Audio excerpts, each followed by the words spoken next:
Hello guys, and welcome back to my channel.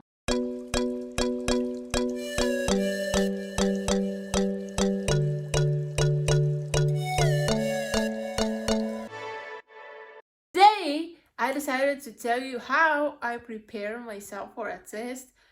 Honestly, like 30 minutes ago I finished a test. Now it's like 1 p.m. So I have 50 minutes to complete 27 questions. Someone will say, oh, it's super easy, you have a lot of time. Well, it looks like you do, but honestly, it's not that much when you think about it, because also you have open questions to which you have to write. So, anyways, I'll show you what I'm doing and how I prepare for a test. So like and subscribe, and without further ado, let's get into the video.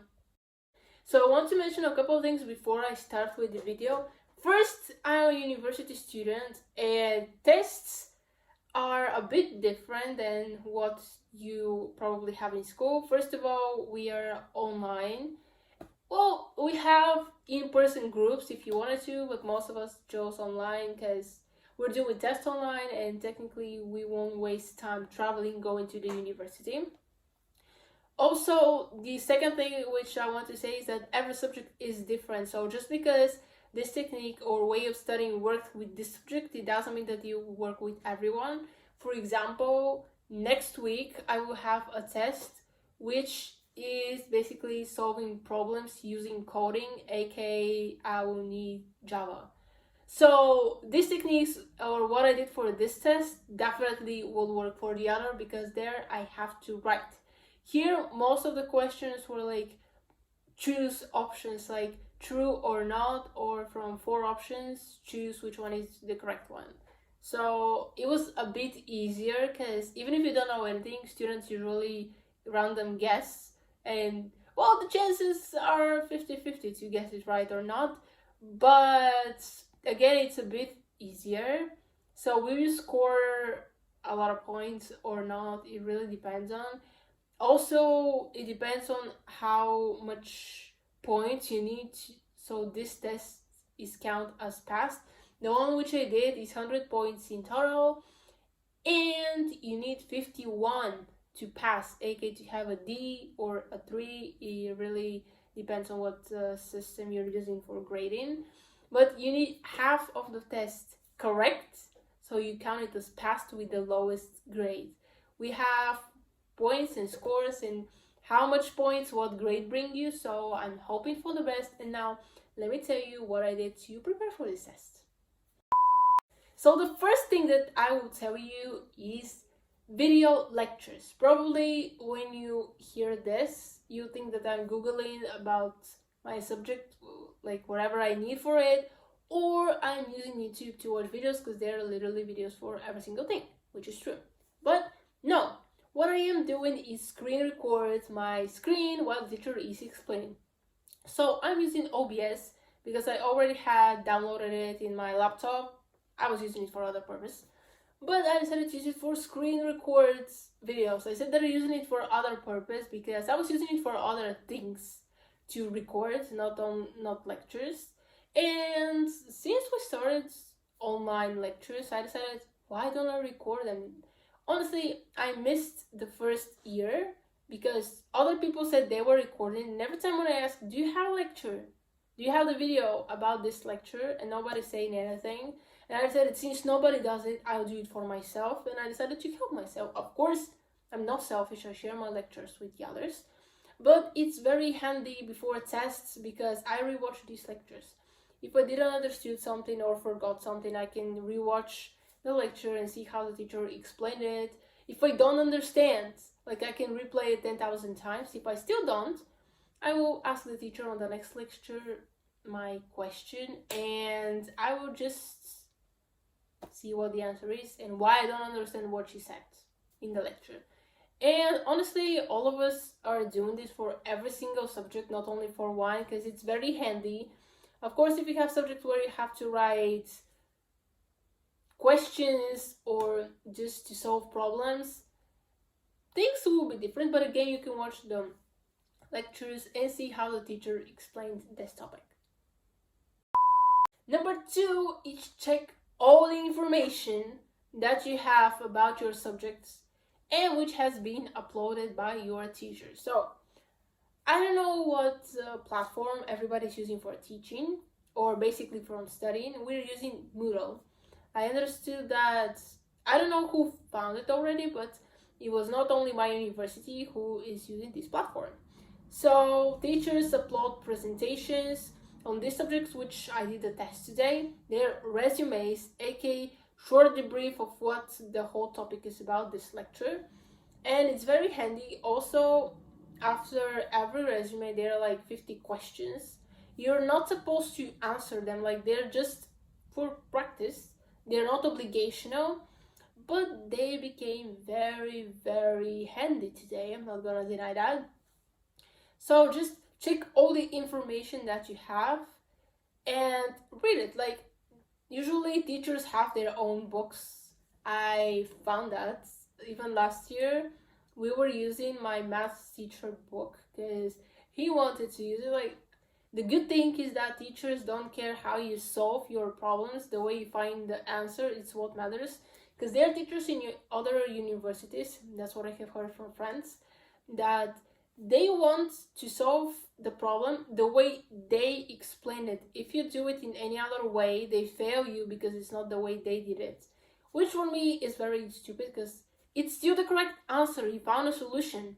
But no, it's because you didn't do it the way they wanted, you fail. Luckily, I don't have this problem, and all the information that I'm using, no matter if I'm using internet, their textbooks, presentations, resumes, and whatever I have, it's still valuable and I can do whatever I want with it. Like, this is the way you should study. I'm not saying that you don't have to. Just for this test, I had very handy questions who helped me. So we had a condition how we should do the test. So technically, they are 6 weeks before you do the test, from the beginning of the semester to the 7th week where the test is. So each week the teacher is giving you something to do, like you can answer a question, or there is a quick test, or I should say a short test of 6 questions to which you have to answer. You have the time for the test or for any other activity, because that's what she's calling them, from Thursday to Tuesday, because Wednesday, this is when our next class is, so she's giving us a couple of days to answer these questions. So for the test, you don't have a specific time for which you have to answer the questions. For example, when you open the test, you don't have like a timer. You can answer for as long as you want. For example, the previous tests which I did, I opened it on Saturday, I did all the questions, answered them, but I just didn't submit it. I waited for the next day to check it and make sure that everything is done. And it said that I submitted it 25 hours, which is not true because technically I didn't work that much, but because I opened it and submitted it on the next day, this is how it counts. But the time doesn't matter, neither if you're correct or not. It's only so you can do the test. So there are 6 weeks, as I said, which means 6 activities. You need at least 3 activities so you can do the first test. If you don't have them, then you can't do the test. And technically, you can do the test, but you won't have a grade about it because you didn't apply the rules. Which is a bit interesting. I guess she found a way to make us do something. Otherwise, you just won't be able to do tests and you have to go to an exam, which is not something that people like.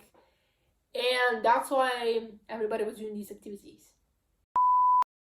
As I already said, they were tests. They were individual for everyone, literally. She took the questions from the resume. As I already have said, we have a resume after every single lecture and it has questions. So the right answers come right after you submit the test, so we have them. And everybody was sharing in the group their test results, like the answers. And what I did was to take the right answers and fill all the questions to the resume. I just had a feeling that even a small percent of these questions, which were in the 4 resumes, because we had 4 topics, they will be on the test. I just had a feeling. That was a good surprise because every single one was there. Like, I had 2 or 3 questions from the one which you have to choose that weren't there. They have two for which I have to write down the answer, aka it's an open answer. Every single one was on the test. When I checked, I had only one wrong question. And honestly, I don't think that this question is wrong because I have discussed it from, let's say we have a group chat for this subject specifically. And I sent the question to the group chat and other students agreed with me that this answer, which I picked as correct, should be the correct answer, not the one she chose as correct. I don't know will she see this or not. Also, I didn't have this question, but other students noticed something too. On one question, it was marked wrong on their test, but they have checked on the internet and on her presentations, and the answer is the one which they put as correct. So technically, she gave an answer that is not technically correct. I don't know how to explain this, but it was just a mix of, I think it's a miscommunication from her side to ours. I don't know if she checked which are the wrong answers or not. So what has left for her is to check the answers which I have wrote down for the open questions and see what my grade is. Hopefully I did well. Okay guys, that is the end of the video. I'm stuck on ideas what to do. I just decided, why did I do this random video? I don't know how well we will perform or not, but I just wanted to do something to tell you what I did today. I had a test. I keep having tests, so it's the middle of the semester. It's kind of obvious that I'll have tests. Usually they are between 6th and 7th week. It really depends on the teacher when they want to do the test. But I have one today. I did pretty good. Comment down below what type of videos do you want. Literally help me. What type of videos do you want me to do? Continue with the tech, go to vlogs or something, or whatever type of videos you like to watch, you want me to do. Please comment down below because I'm getting stuck on what topic should I do or how this channel should perform, because I really want to improve it and get more and more views to attract people. So your opinion matters to me. And that's the video for today. Hope you enjoyed it. Like and subscribe, and I'll see you next time. Bye guys.